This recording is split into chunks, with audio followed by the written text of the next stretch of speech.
नमस्कार साथियों, स्वागत है आपका VNK24 यूट्यूब चैनल पे। बहुत बहुत साथियों, आज हम चर्चा करने जा रहे हैं किसी भी कंपनी के अंदर आप अगर स्टॉक पिकिंग करते हो तो उसमें क्या क्या महत्वपूर्ण चीज़ देखनी होती है। देखो, सबसे पहली बात तो ये है कि ये स्टॉक खरीदने या बेचने की कोई भी राय नहीं है। जो भी खरीदना है या बेचना है वो अपने वित्त सलाहकार से पूछ कर ही खरीदे, ठीक है। अब समझ लेते हैं। देखो, जब अगर आप डिविडेंड इन्वेस्टिंग करते हो तो वहाँ आपको क्या देखना होता है। जैसे कोल इंडिया देख रखी है हमने, कोल इंडिया के बारे में चर्चा करने जा रहे हैं। 400 रुपये का शेयर है और 2,47,957 करोड़ रुपए का मार्केट कैप है कंपनी का। पी रेशो, जो कंपनी का पी रेशो है वो लगभग लगभग 8 का है, 7.95 है। तो मतलब सही है, वो ज़्यादा महंगी नहीं है। कोल इंडिया है, आप सभी को जानते हो, खदान से रिलेटेड काम करती है। सबसे पहले जब आप डिविडेंड को लेकर के इन्वेस्टिंग करते हैं तो आपको क्या देखना होता है साथियों।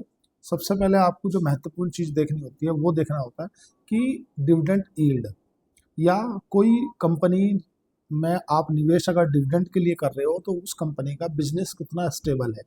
मतलब आपका जो कैपिटल है, सपोज करो आपने कोई कंपनी 4% का डिविडेंड दे रही है, डिविडेंड यील्ड है, और आपने मोटा मोटा 1 करोड़ का पोर्टफोलियो बनाया, तो 1 करोड़ के पोर्टफोलियो पे आपको मतलब 4 लाख रुपये हर साल आता रहेगा डिविडेंड यील्ड के हिसाब से।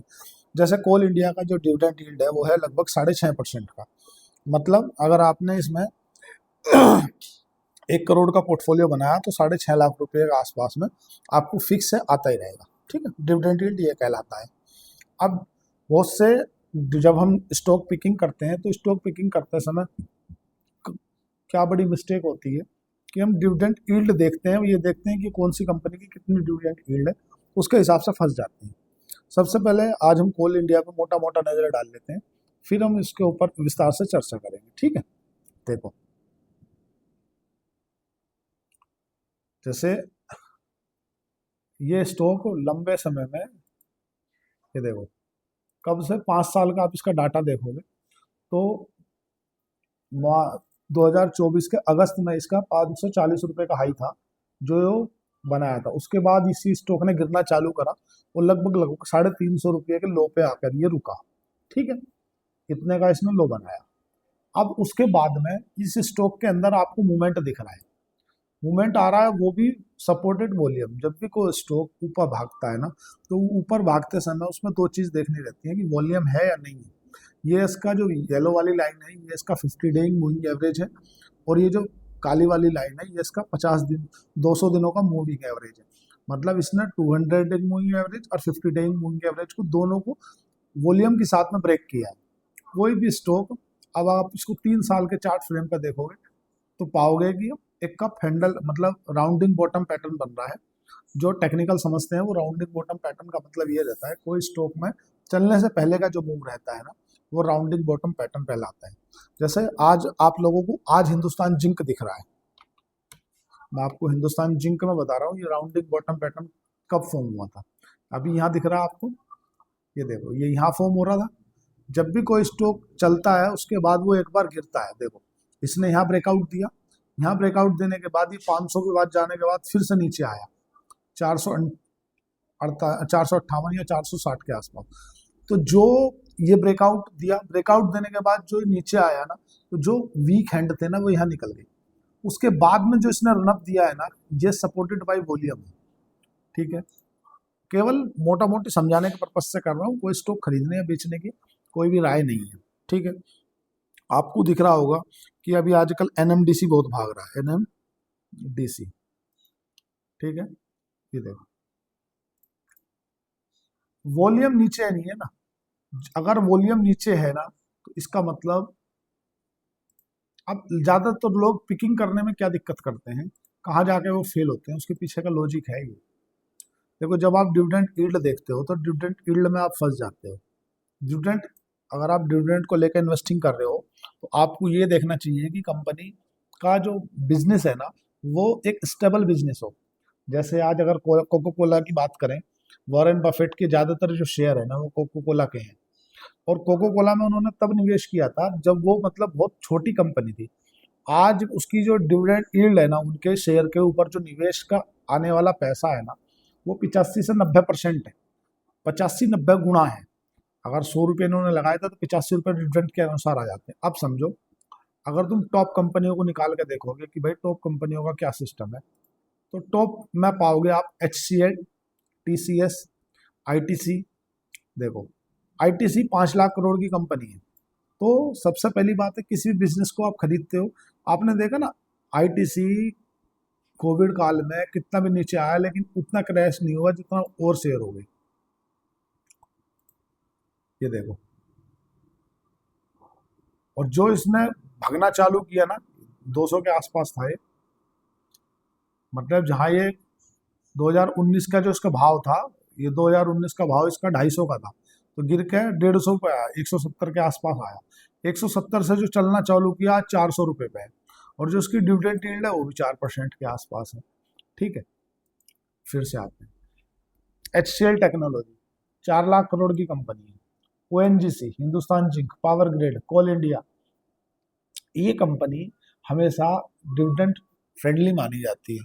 क्योंकि आप समझो कि कोई भी मैनेजमेंट डिविडेंड देता क्यों है भाई, एक फैक्टर ये भी आता है। तो एक तो जो कंपनी रेगुलर बेस पे डिविडेंड देती आ रही है ना, वो डिविडेंड देती रहती है, उसके पीछे का कारण ये है कि कंपनी अपने क्वार्टरली नतीजों से भी ज़्यादा इम्पोर्टेंट मानती है डिविडेंड को। क्योंकि जो लोग लंबे समय के निवेशक होते हैं, जो सेफ्टी के साथ मार्केट में रहना चाहते हैं, बने रहना चाहते हैं, वो डिविडेंड इन्वेस्टिंग करते हैं। मतलब अगर सपोज करो तुमने 1 करोड़ रुपए है तुम पे, और 1 करोड़ रुपए में तुमने ITC में या IOCL में या कोल इंडिया में, इन सब में लगाए, तो तुम्हें कम से कम ये है कि यार माने अगर डिविडेंड ही आता रहेगा, स्टॉक का जो मूवमेंट है वो कहीं भी जाए, उससे कोई लेना देना नहीं। अरे ऐसा नहीं कि स्टॉक का मूवमेंट कहीं भी जाए तो क्या कहीं भी जाता है ना। अगर आप कोल इंडिया को देखोगे पिछले 10 सालों में, तो ये देखो 140 रुपये का था, 100 रुपये के आसपास ये चला गया था 2020 में। और जब कोविड काल में 100 रुपये के आसपास जाके 500 रुपये हुआ, मतलब 5 गुना हो गई कंपनी। अगर आपने 10 लाख रुपए लगाए तो 50 लाख हो गए, और आपको डिविडेंड मिल गया 16 लाख। चलो अब हम ज़्यादा लंबी बात नहीं करते, मैं कोल इंडिया खोल रखा हूँ और आपको मैं पिछले साल का डिविडेंड बताता हूँ।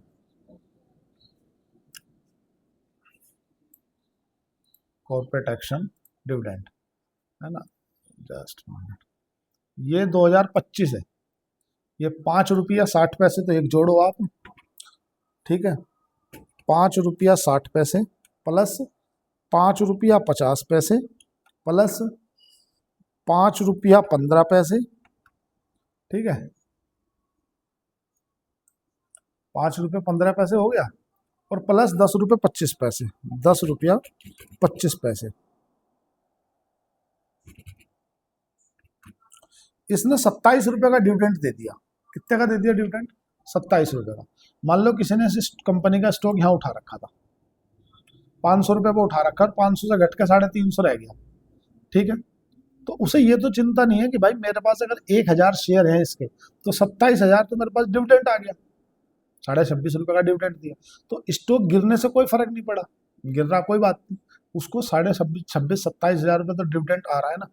उनने लगाए कितने थे भाई? 1,000 शेयर लेने के लिए आज की डेट में 500 रुपये मांग रहा है। मतलब अगर MTF पे लेते हो तो ये मान के चलो कि 120 रुपये के आसपास में आपको मार्जिन ट्रेडिंग फंडिंग पे देगा। डिफरेंट डिफरेंट ब्रोकर हो सकते हैं, पर मैं मानता हूँ 120 रुपया। हो सकता है उस समय पे 130 चल रहा हो।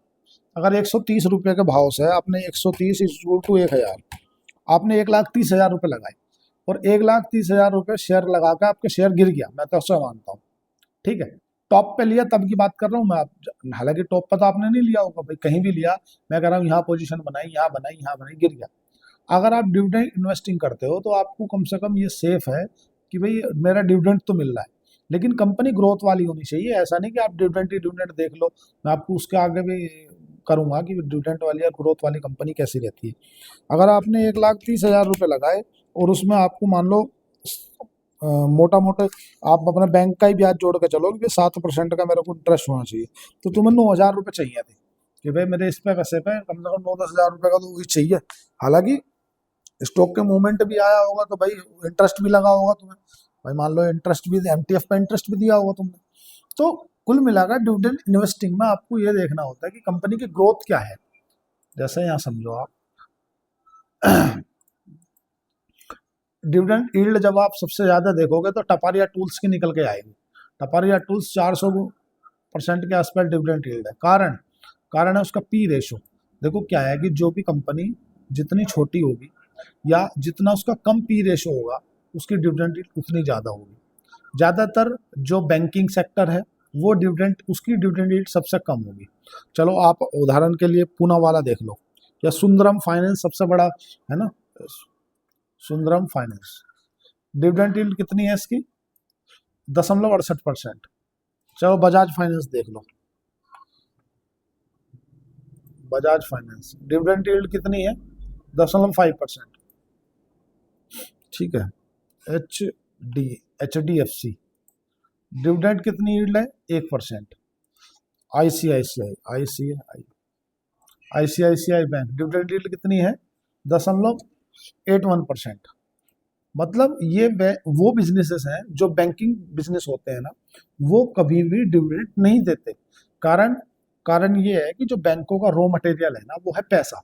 बैंक अगर अपने पैसे, अपने लाभ जो उन्होंने प्रॉफिट कमाया है ना, उस कमाए हुए प्रॉफिट को अगर डिविडेंड के रूप में शेयर धारकों को बांटेंगे, उससे अच्छा है वो उसी पैसे को किसी को इंटरेस्ट के रूप में किसी नए लेंडर को दे देंगे। भाई नए किसी लोन, कोई car loan, home loan, personal loan कोई लेने आया उसको दे देंगे।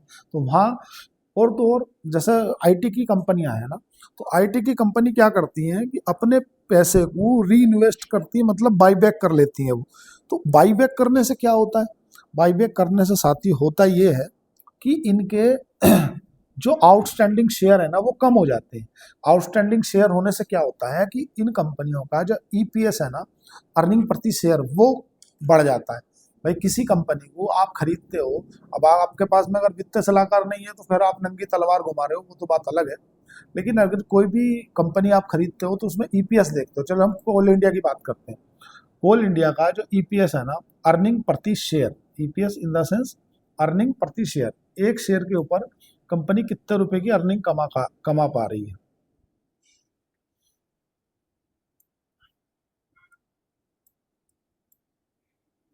ये देखो क्या है इसका अर्निंग प्रति शेयर, 50 रुपया है। समझ रहे हो ना? अब जैसे लोग बाग वोडाफोन आइडिया की बात करते हैं ना, वोडाफोन आइडिया, घर घर आइडिया, वोडाफोन आइडिया का ईपीएस कितना है अर्निंग प्रति शेयर? माइनस में है 50 पैसे। 50 पैसे माइनस में है यहाँ, मतलब, और यहाँ 50 रुपये है, ये 50 रुपये दे रहा है आप कमा के आपको। तो अब ये समझो, अगर बिल्कुल लेमन लैंग्वेज में समझा दूंगा आपको, अगर कोई कंपनी के मार्केट के अंदर 100 शेयर हैं और उस कंपनी ने अपने अंदर ग्रोथ नहीं दिख रही, उसे लग रहा है हमें ग्रोथ नहीं है, तो हमें क्या करना है, अपने मार्केट से शेयर बाय कर लेने वापस। तो अब उन्होंने 20 शेयर अपने वापस कर लिए, खरीद लिए। तो अब उनके मार्केट में कितने हो गए टोटल आउटस्टैंडिंग शेयर? 80 हो गए। अब 80 हो गया, अगर इस बार उन्होंने माने 1 लाख रुपए का प्रॉफिट किया था, तो 1 लाख रुपए का जो प्रॉफिट था वो 100 शेयरों में डिवाइड हुआ था, है ना? 1 लाख भागित 100 शेयर डिवाइड बाई 100 शेयर, तो 1,000 रुपये प्रति शेयर हुआ। अगर उन्होंने मार्केट से अपने शेयर खरीद लिए और शेयर खरीद के मान लो उनके मार्केट में 80 शेयर है, और फिर से उन्होंने अगले साल 1 लाख रुपए का प्रॉफिट किया, तो 1 लाख भागित 80 शेयरों में डिवाइड होगा। तो अब की बार उनका जो अर्निंग प्रति शेयर है ना, वो बढ़ जाएगा, 1250 रुपये हो जाएगा।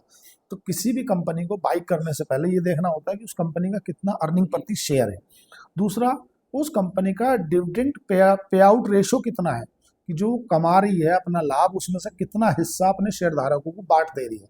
जैसे हमसे फिर से टपारिया टूल्स की बात करेंगे, क्योंकि Taparia tools, Sundaram finance, Taparia tools, तो टपारिया टूल्स जितना भी कमाती है ना, इसका जो 80-90% ये डिविडेंड में दे देती है। अभी आपको जो दिखता है ना, ये क्या है? Dividend pay out ratio.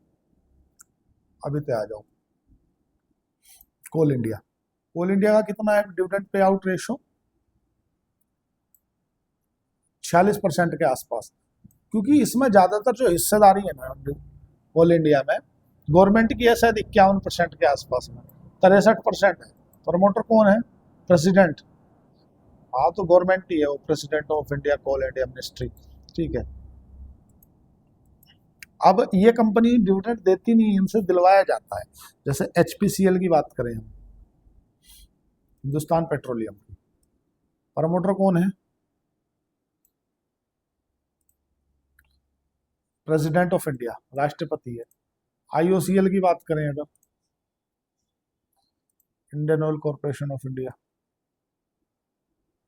इन कंपनियों का जो डिविडेंड है वो डायरेक्ट कंपनियों के हाथ में जाता है, प्रॉफिट सरकार के हाथ में जाता है। ये देखो प्रेसिडेंट ऑफ इंडिया, मतलब देश का राष्ट्रपति इस कंपनी का मालिक है। अगर ये IOCL, Indian oil corporation of India डूबती है तो अपने को दिक्कत नहीं है। दिक्कत किसे है? अब एक कमाल की बात बताता हूँ तुम्हें, देखो ज्यादातर इसमें हिस्सेदारी कौन खरीद कर रखता है? LIC, life insurance corporation of India. हमसे एलआईसी के बीमे कराते हैं और यहाँ ये खरीद लेते हैं। कारण कि इसका जो डिविडेंड है वो पूरा का पूरा इन कंपनियों में जाता है। कभी तुम्हें एनएवी में डिविडेंड थोड़ी मिलता है। अब आ जाओ, आईसीआईसीआई प्रूडेंट फंड, एसआईपी कर लो भैया। एसबीआई म्यूचुअल फंड, चलो एक बार कोल इंडिया पे नजर डालने, ऐसा तो नहीं कि हम कोल इंडिया, ये देखो कोल इंडिया में 22% हिस्सेदारी डीआईआई की है। डीआईआई मतलब घरेलू संस्थागत निवेशक। भाई साहब ऐसा क्यों है कि इन्होंने ही खरीदारी कर रखी है? भाई साहब वर्ष 2017 में डीआईआई की 11% की होल्डिंग थी, अब बढ़कर 23% हो गई है। ठीक है, क्यों भैया, किस किसने खरीद रखा? दिखाओ जरा, इनकी हिस्ट्री तो बताओ, कौन कौन है जो पैसा। Life insurance corporation of India, तुम्हारे यहाँ एजेंट आता है, बोले एक बीमा करवा लो।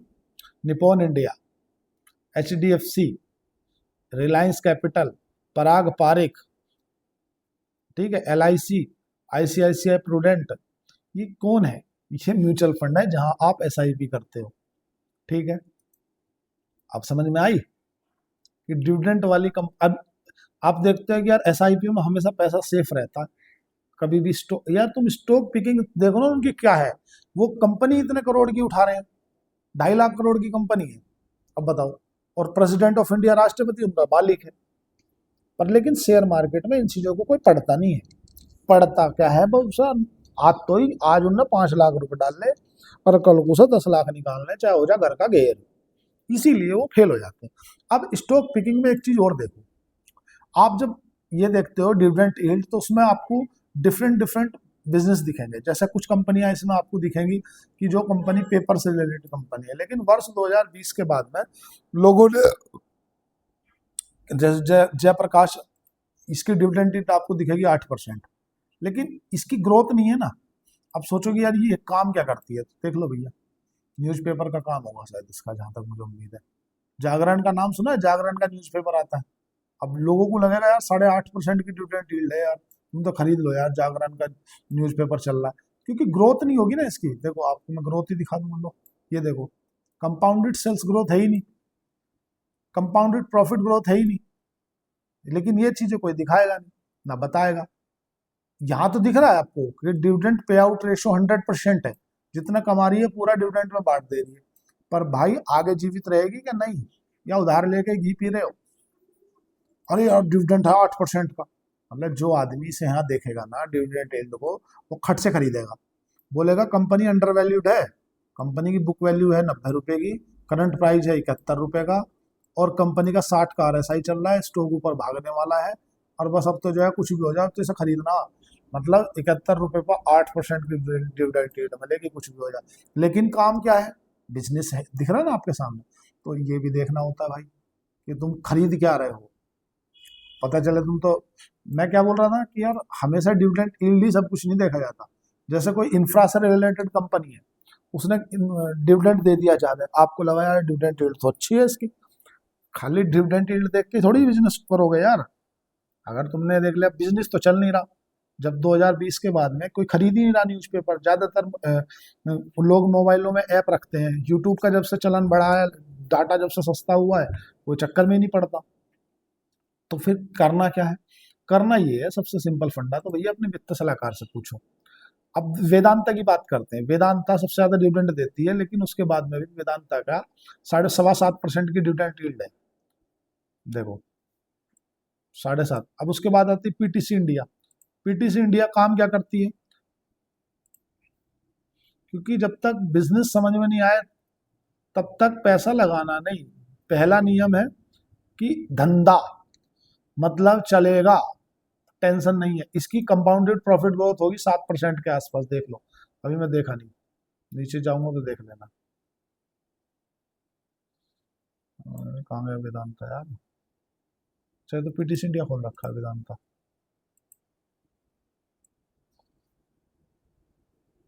ये नहीं, 7-8% के आसपास में है। क्यों? बिजनेस भी हमेशा चलता रहना चाहिए ना। जैसे कोल इंडिया की हम बात कर रहे थे, तो कोल इंडिया की भी कंपाउंडेड सेल्स ग्रोथ जो है 7-8% मिलेगी। थाड़ तोड़ फोड़ नहीं मिलने की, चीर दूंगा फाड़ दूंगा उधेड़ दूंगा ऐसा कुछ नहीं है। केवल अब जैसे बिजनेस मॉडल पे हम डिस्कशन कर रहे थे, बिजनेस पे फिर आते हैं, लंबा हो जाता है। तो एक तो ये देखना होता है कि भाई जो कंपनी की डिविडेंड यील्ड ज़्यादा है ना, उसका बिजनेस स्टेबल है क्या नहीं। वो कंपनी पता चले 100 रुपये कमा रही है, 100 के 100 डिविडेंड में बांट दे रही है, तो उसकी डिविडेंड यील्ड आपको बढ़िया हो जाएगी कि यार इसकी डिविडेंड यील्ड अच्छी है, लेकिन वो कंपनी की ग्रोथ नहीं है, मार्केट कैप कुछ नहीं है। तो ये भी देखना होता है। जैसे वेदांता की बात कर रहे थे, वेदांता में ये नहीं है सब अच्छा ही अच्छा है, ये प्लेज होल्डिंग 100% है। मतलब अपनी पूरी की पूरी जो होल्डिंग है ना वो गिरवी धर रखी है। तो हमेशा एक फोमो का शिकार ना बने। फोमो कि जब एक सेक्टर की एक डिफरेंट एसेट क्लास की हमेशा बात हो रही हो, तो आदमी उसको फोमो का शिकार होकर उसी उसी को खरीदने लगता है, बस अब तो इसी से करोड़पति बनना चाहे कुछ भी हो जाओ। तो ऐसा नहीं होना चाहिए, फोमो का शिकार नहीं होना चाहिए। और मैं तो सिंपल बोलता हूँ कि आप किसी न किसी वित्त सलाहकार को रखो। तो क्या है कि कम से कम अगर तुम 10 लाख रुपए लेके आओगे, तुम किसी को अगर दे भी दोगे 1,000, 2,000, 5,000, मैं कह रहा हूँ आप उसे अगर 3,000 रुपये महीना भी दे रहे हो, साल के आपसे वो 30,000 रुपये लेगा, 30 या 36 ले लेगा, फाइनेंशियली एडवाइजर। ठीक है, आप कम से कम सिक्योर हो। आपके 36 ही गए, 10 लाख में से आपके पास में 9,65,000 अभी भी है। समझ रहे हो? और वहां आपकी पॉसिबिलिटी मतलब जीरो के बराबर है, क्योंकि आपने एक आदमी हायर कर रखा है अलग से। तो ये भी देखना होता है कि यार खाली डिविडेंड यील्ड देख लिया और फलानी डिविडेंड यील्ड इतनी है। जैसे ज्यादातर जो मतलब सेफ हेवन कंपनियां मानी जाती हैं, जैसे आपने देखा होगा कि पावर ग्रिड सबसे ज्यादा की पावर ग्रिड चलती है ना। पावर ग्रिड का काम क्या है? 16% के आसपास की डिविडेंड यील्ड है। और एक सबसे ज्यादा चीज क्या है कि जिस कंपनी का ज्यादा पी रेशो होगा वो कंपनी को डिविडेंड नहीं देगी। क्योंकि आप देखोगे ना, शायद मैं आपको बताता हूँ, एशियन पेंट के ऊपर नजर डाल देता हूँ। एशियन पेंट का 66 का पी है, डिविडेंड कितने की है? 0.90% की है। Avenue supermart,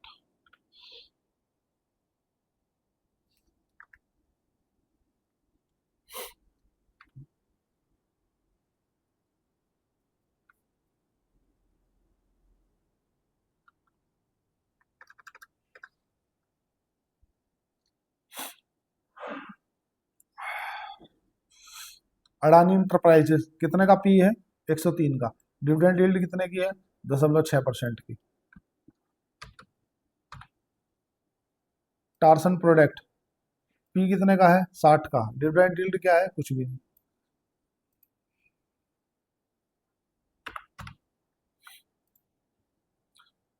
H F C L P कितने का? 333 का। डिविडेंड यील्ड कितने की है? एक की भी नहीं। जिनको आप देख रहे हो ना कि कोल इंडिया है, ये है वो है, इनका पी तो देख लो आप। पी कितने का है? प्राइस टू अर्निंग रेशियो 7 का। डिविडेंड यील्ड कितने की है? 7 की। तो ये नहीं होना कि यार आप तो डिविडेंड यील्ड ही देख कर सब खरीद लो, बोले हमें तो डिविडेंड यील्ड देखना आ गया ना भाई। भाई ये भी देखना होता है कि कंपनी किस सेक्टर में काम करती है। जैसे जो स्टेबल सेक्टर है, जैसे मैं आपको पावर ग्रिड की बात कर रहा था कि भाई पावर ग्रिड है, पावर ग्रिड 268 रुपए का शेयर है। दो कोविड काल में ये 80 रुपए के आसपास था, 80 रुपए का। और डिविडेंड यील्ड इसकी 3.5% की है। अब इसलिए क्योंकि पावर ग्रिड महंगा हो गया, थोड़ा सा वैल्यूएशन टाइट होगी इसकी। अगर 3 साल के प्राइस पे देखोगे, वैल्यूएशन क्यों हाई होगी इसकी? क्योंकि ग्रोथ नहीं आई। कोई भी कंपनी सस्ती या महंगी कहाँ से होती है? अगर उसकी ग्रोथ आती है। अगर देखो, आप समझो, मैं जस्ट 1 मिनट,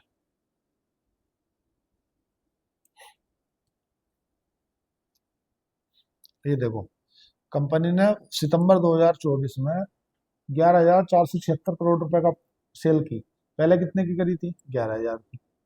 भाई 11,276 से 11,476, तो मतलब 200 करोड़ की एक्स्ट्रा हुई है सेल। उसके बाद में भी चलो, अगर यहाँ से यहाँ कंपेयर करो तो इनके इंटरेस्ट भी तो ज्यादा ये देखो, उस समय पे इनके पास में जो अदर इनकम थी वो ज्यादा थी, इस बार जो अदर इनकम आई है वो कम आई है, 814 से 712। अदर इनकम क्या कहलाती है? आपने जहां निवेश कर रखा है वहां से आया हुआ पैसा अदर इनकम कहलाता है। कब अच्छा स्टॉक गिर क्यों रहा, चलो ये बताओ। स्टॉक इसलिए गिर रहा है कि स्टॉक का सितंबर 2024 में जो ईपीएस था ना, अर्निंग प्रति शेयर, वो 4 रुपये 8 पैसे था। इस बार ईपीएस हो गया 3 रुपये 83 पैसे। ईपीएस क्यों कम हुआ? क्योंकि स्टॉक में वैल्यूएशन नहीं आई। देख रहे हो, गिर गया शेयर। तो अकेला डिविडेंड इन्वेस्टिंग को लेकर सोचो कि नहीं यार हम तो ये खरीदने ना। बिजनेस भी देख लो कि बिजनेस क्या करती है। पेपर सेक्टर में आपको ज्यादातर डिविडेंड यील्ड मिलेगी, देखो 8.5%, 8%। लेकिन अब सोचोगे यार ये तो अच्छी है तो खरीद लेनी चाहिए ना। हर चीज, जब आप जिस तरह से मार्केट में रहते हो, जैसे अगर इसकी डिविडेंड यील्ड देखोगे ना आप, 13% है। किसकी? एनर्जी। लेकिन टॉप लाइन देखोगे तो आप तो बोलोगे यार ये तो कुछ नहीं है, दम ही नहीं है बात में। एक मिनट आ गया। हाँ ये रहा।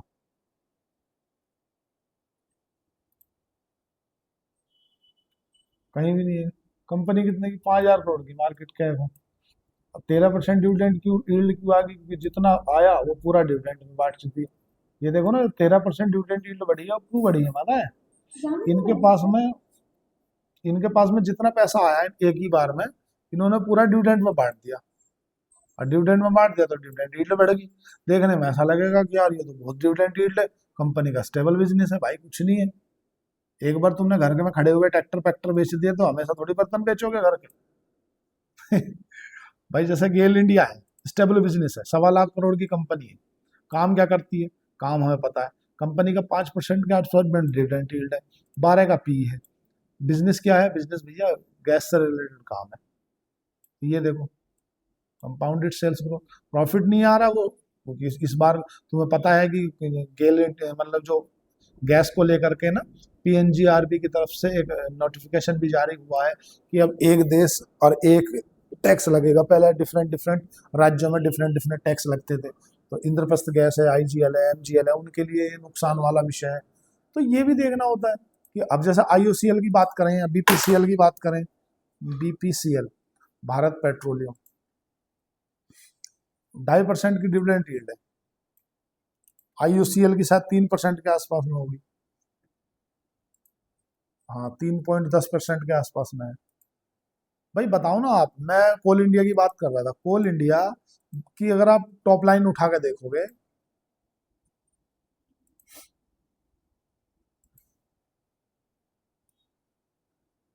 डिविडेंड कौन देता है? डिविडेंड वही तो देता है जो खुद प्रॉफिट कर पाता है।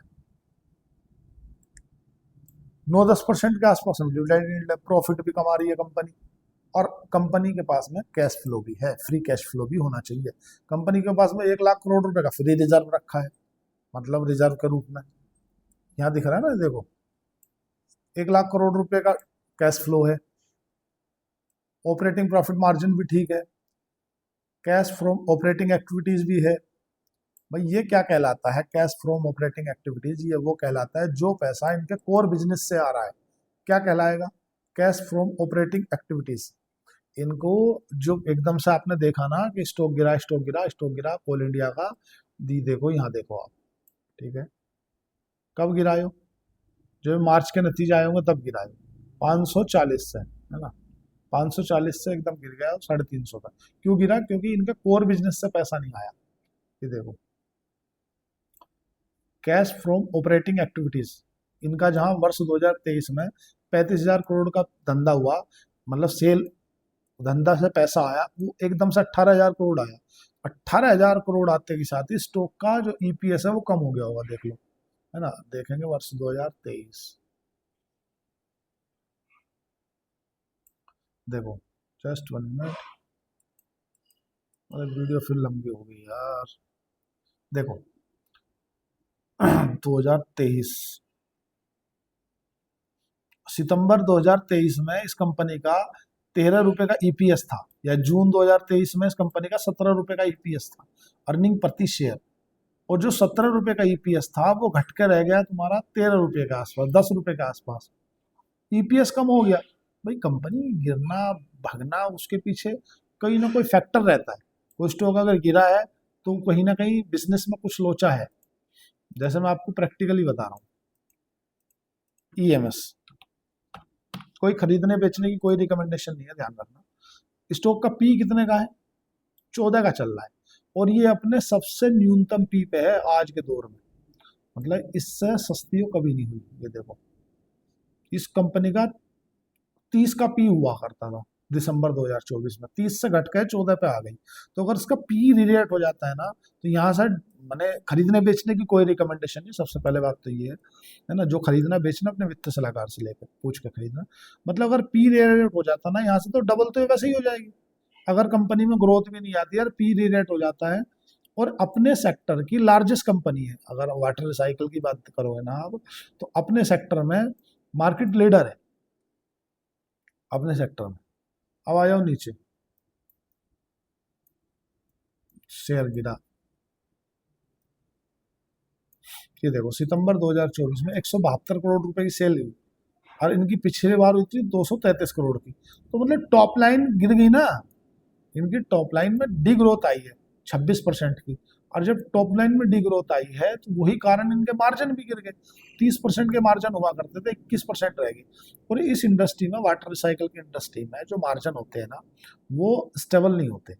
क्योंकि होता क्या है कि कोई टेंडर गवर्नमेंट का इन्हें सही रेट में मिल गया, और कोई इन्हें ज़्यादा में मिल गया, तो जो ज़्यादा में मिलेगा उसमें मार्जिन कम रहेगा, और जो अच्छे रेट में मिल गया, मतलब सरकार का कोई प्रोजेक्ट है, मान लो 1,000 करोड़ का, इन्होंने बोली लगाई, कोई और बिडर ने भी बोली लगाई, मान लो इन्हें वो 980 करोड़ में मिल गया, है ना। कोई बिडर कम रहे तो 980 करोड़ में मान लो इन्हें उसकी कॉस्ट आई, ऐसा मान के चलो 700 करोड़ रुपए, तो इनका जो मार्जिन है वो उसमें ज़्यादा रहेगा। और मान लो कोई टेंडर में बोली लगाने वाले आ गए ज़्यादा, और ज़्यादा बोली लगाने वाले आए, तो उसमें इन्होंने जो 1,000 का प्रोजेक्ट था, 1,000 करोड़ का प्रोजेक्ट था, वो इन्होंने खरीद लिया 800 करोड़ में। तो है ना, बोली के माध्यम से तो नीचे को बोली लगेगी, सरकार तो उसे देगी ना जिसकी सबसे कम बोली रहेगी। तो जिसकी सबसे कम बोली रहेगी उसे सरकार टेंडर देगी। अब जैसे सरकार टेंडर देगी तो उसमें होगा क्या कि अगर इसे कॉस्ट ही इनकी 700 करोड़ आ रही है उसे बनाने में, 800 करोड़ में प्रोजेक्ट मिला है, तो इनका जो ऑपरेटिंग प्रॉफिट मार्जिन है वो कम रहेगा। तो ये मतलब इनके जो मार्जिन है ना फ्लैक्चुएट होंगे। जैसे 36%, 28%, 25%, ये फ्लक्चुएशन क्यों है? ये इसीलिए है। कोई जैसे आपको मैं बता रहा हूँ, उमा एक्सपोर्ट है, इस कंपनी के जो मार्जिन है ना, आपको बिल्कुल ना के बराबर मिलेंगे। ये देखो, ये क्या है, 3% के मार्जिन है। तो कंपनी काम किस धंधे में करती है तो देखो पहले क्या करती है। ये कंपनी का एक्सपोर्ट से ओरिएंटेड काम है। ये देखो, हमारे यहाँ का चावल दूसरे यहाँ बेचती है वो, बस ऐसा समझ लो। बीच का एक तरह से, खराब भाषा में अगर मैं बोलूँ, तो दलाली करती है। भाई हमसे यहाँ चावल गेहूं जो खरीदा और वो दूसरे देशों में बेचा, है ना, इसका काम ये है। का काम करती है, एक्सपोर्ट का काम करती है। किसका काम करती है? दाल है, चना है, जावरा, कौन कौन सी देशों में बेचती है? भाई ये भी तो इशू है कि ये बेचती कहाँ है। तो इसके ना मिडिल ईस्ट में बेचती है ज़्यादातर। तो ऐसा तो है नहीं कि अंधा पैसा होगा इसमें। भाई पैसा तो इसमें लिमिटेड ही होगा ना। कहाँ कहाँ बेचती है, यहाँ पे आ जाओ, मैं इसके ओरिएंटेड बता देता हूँ। बी टू बी, ये कंपनी बी टू बी काम करती है, बिजनेस टू बिजनेस, है ना, बी टू बी ट्रेड करती है। कहाँ कहाँ करती है इसमें लिखा हुआ, शुगर है, हाँ ये तो सब प्रोडक्ट लिखे हैं कौन कौन से करती है। कंट्री इसमें नीचे लिखा, जस्ट 1 मिनट, यूरोप कंपनी, और एक्सपोर्ट करती है यूएई वगैरह, मिडिल ईस्ट में ही करती है ज़्यादातर, है ना। अफगानिस्तान है, बहरीन है, रूसिया है, रसिया है, यहीं पे करती है। तो मार्जिन ही नहीं है ना। मार्जिन आपको आईटी में मिलेगा। अगर आप मार्जिन ही खोजने जाओगे कि मार्जिन कहाँ मिलना चाहिए हमें, टीसीएस 25% प्लस का मार्जिन मिलेगा आपको, 27% का मार्जिन है, और स्टेबल मार्जिन है। ये देखो,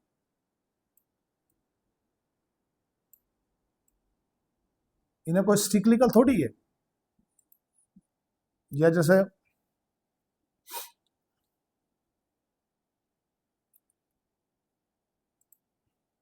इन्फोसिस देख लो, इनके मार्जिन स्टेबल मार्जिन मिलेंगे आपको। इन्फोसिस का 24% मार्जिन है, फिक्स है 24-25% के आसपास ही रहता है। तो भाई ये तो पता रहे, ये चीजें तो कोई ध्यान ही नहीं देता। उसे तो पान के ठेले पे खड़ा था, उसको सुना करोड़पति बनना, फलाना आदमी शेयर मार्केट से करोड़पति बन गया। उसे नहीं पता क्या करना क्या नहीं, क्या खरीदना है, कुछ नहीं, वो फालतू चक्रों में पड़ना ही नहीं था। वो कल को शाम को करोड़पति बनकर निकलना बस। भाई आईटी सेक्टर में जो भी कोई कंपनी होगी उसके स्टेबल मार्जिन होंगे। ये रही कौन सी, HCL टेक, विप्रो के भी सेम मार्जिन होंगे। कोई जो सिक्लिकल बिजनेस है, चलो मैं जैसा आपको टाटा स्टील की बताता हूँ। टाटा स्टील है, इसके मार्जिन आपको सिक्लिकल मिलेंगे, एकदम से कभी एकदम ऐसा नहीं मिलेंगे 6%, 5%, 12% ना। ये देखो, यहाँ नेगेटिव में है, यहाँ 12% हो गया, यहाँ 18% का 20% का मार्जिन हो गया, 26% हो गया, फिर यहाँ 13 हो गया, 26 से आधा मार्जिन रहेगा 13, फिर यहाँ 13 से भी घटकर 10 हो गया, फिर 12 हो गया, फिर 13 हो गया। तो ये क्या है, ये सिक्लिकली तो है। जैसा सेल अथॉरिटी ऑफ इंडिया है, इसके मार्जिन भी आपको सिक्लिकल मिलेंगे। अब वो मैं सोचता हूँ वीडियो लंबी ना बने, वो वीडियो रोज लंबी बन जाती है। देखो, मार्जिन 3% थे, बढ़ के 8 हो गए, फिर 10 हो गए, फिर 7 रह गए, फिर 13 हो गए, फिर 9 रह गए, फिर 6 हो गए, फिर 5 रह गए। ये सिक्लिकल बिजनेस होते हैं। तो बिजनेस को पढ़ने के अलग अलग क्राइटेरिया होता है। ऐसा नहीं है कि यार जैसे मतलब इस बार देखो तो आपने देखा कि चाइना से हमने डंपिंग हटा दी, है ना। तो ये देखो, इसकी कंपाउंडेड जो 3 साल की सेल्स ग्रोथ है 0% है, कंपाउंडेड प्रॉफिट ग्रोथ है -41% है। SAIL India, SAIL authority of India, कैसे, कहाँ पता चलेगा। वर्ष 2023 में, वर्ष 2022 में कंपनी ने धंधा कितने का किया भाई साहब, क्वार्टर में सितंबर में 26,000 करोड़ की टॉप लाइन थी। अभी कितने करोड़ की है, 26,000 करोड़ की। तो मतलब 5 सालों की जो टॉप लाइन है वही, 5 सालों की जो टॉप लाइन है वो 26,000 से 26,000 ही है। तुम कुछ करा ही नहीं। या अगर मतलब कोई कंपनी में कोई मल्टीबैगर बनती है तो उसके पीछे कारण क्या रहता है। चलो एक एक कोई कंपनी का नाम लेते हैं अपन, RSCL, RSCL गेयरटेक कंपनी 1200 करोड़ की है। और कंपनी ऐसा नहीं है अभी 1200 करोड़ की मार्केट कैप है, ये एकदम से कंपनी 2019 में 78-75 रुपए पे थी और एकदम हो गई कितने की, 1200 की, और ये 1348 तक गई है। तो मतलब 7 दूनी 14, 20 गुना हो गई कंपनी। क्यों हो गई भाई, तो जवाब मिलेगा तुम्हें टॉप लाइन में भाई। 100 करोड़ की टॉप लाइन थी, बढ़ के हो गई 100, मतलब 450 करोड़ की। और टॉप लाइन जब बढ़ती है ना, तो उसमें बढ़ते समय एक स्टेबल होना चाहिए। कितना, 104 करोड़ की, 107, 117 करोड़, इस बार 120 करोड़ का धंधा किया, 136 करोड़ का धंधा किया, 190 करोड़, 200, 204। तो ये क्या कहलाता है भाई, ये कहलाता है कि जो बिजनेस है ना वो एक स्टेबल तरीके से बढ़ रहा है। जो कंपनी बोले हम चीर देंगे, फाड़ देंगे, उधेड़ देंगे, उसका मतलब गलत है। दूसरी बात है कि कंपनी के जो मार्जिन है वो सुधर रहे हैं, ये भी देखो। साथियों, आज वीडियो क्या लंबी होगी, तो आज के लिए इतना ही। चैनल को लाइक करें, सब्सक्राइब करें, कमेंट करें। और जो भी आज का जो टॉपिक है वो ये है कि डिविडेंड को लेकर इन्वेस्टिंग पे कहाँ मिस्टेक हो जाती है। मिस्टेक सीधी सिंपल है, मैं आपको ऐसी पर्सनल राय देना चाहता हूँ कि आपको क्या करना है। आपको पैसे देकर कोई भी, चाहे किसी साथ में भी जाओ, एक वित्तीय सलाहकार रखो। बिना वित्तीय सलाहकार के आप स्टॉक मार्केट में काम मत करो, नहीं तो घर की कड़ियां भी बिकवा लोगे। अगर आपको देखो कहीं पान के ठेले पे खड़े थे, आपको बोला यार फलाना आदमी शेयर मार्केट से करोड़पति बन गया और आपको बनना है, तो बात अलग है। नहीं तो मैं तो आपको ऐसी सजेशन दे दूंगा कि शेयर मार्केट जोखिमों के अधीन है। जो भी काम करें वो बिना वित्तीय सलाहकार के ना करें। ये दो धारी तलवार है, आगे भी चलती है, पीछे भी चलती है। तो जो भी कुछ करें वो सोच समझ के करें। धन्यवाद, थैंक यू।